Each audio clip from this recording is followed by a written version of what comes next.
Hi, welcome to another episode of Hot Takes. I've long maintained that this Labour government is made up of traitors.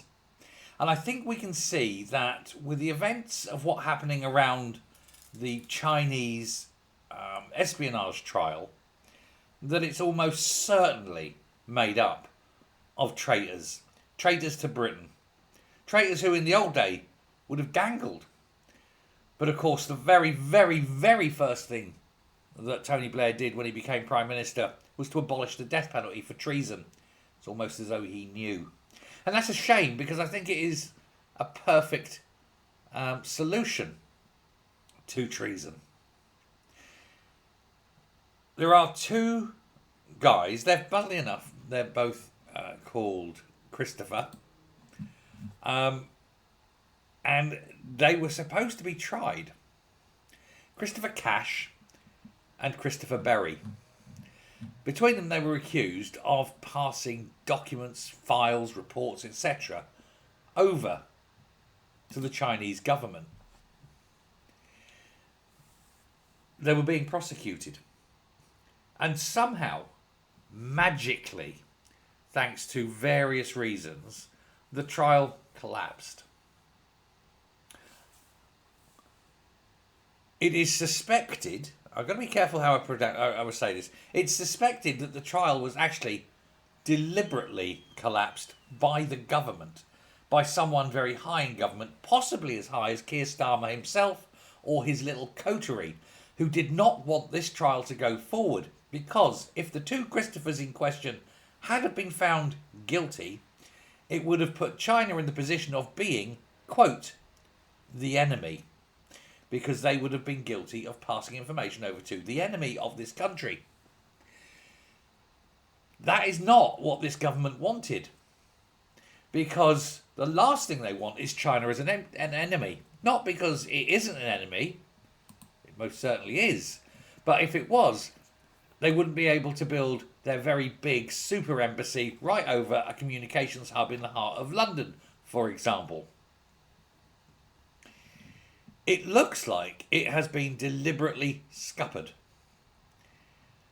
Starmer is refusing to come clean about why the government allowed this crucial case to collapse. It has emerged that the government refused to brand China as an enemy in court, which is actually a prerequisite to a successful trial under the Official Secrets Act. And Jonathan Powell, who is Keir Starmer's national security advisor and a man who uses public money to fund his own business, and of course the man behind the surrender of the Chagos Islands to the Chinese, has repeatedly told a Whitehall meeting that the government could not describe China as an enemy while simultaneously trying to build diplomatic links to boost the economy. You can have links with enemies. That's entirely possible. So that's a lie. Powell himself has constantly refused to appear before the Joint Committee on National Security, even though he's the head of National Security.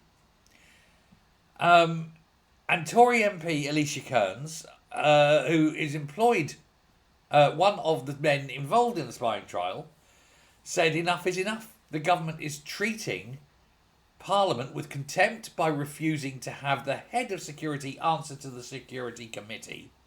And it now seems evident that the government deliberately scuppered a trial simply to enable Chinese hegemony to continue. China will own the Indian Ocean. We'll have given China the Indian Ocean. God help Taiwan. God help all the democratic countries around the world if China gets that. But that's what the treasonous traitors of this parliament have done.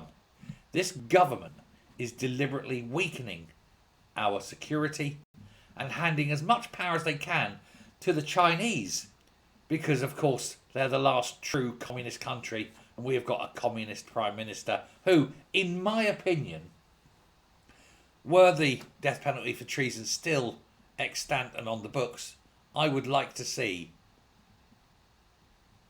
punished accordingly for the treasonous behaviour that quisling turncoat two-faced bastard has done to this country.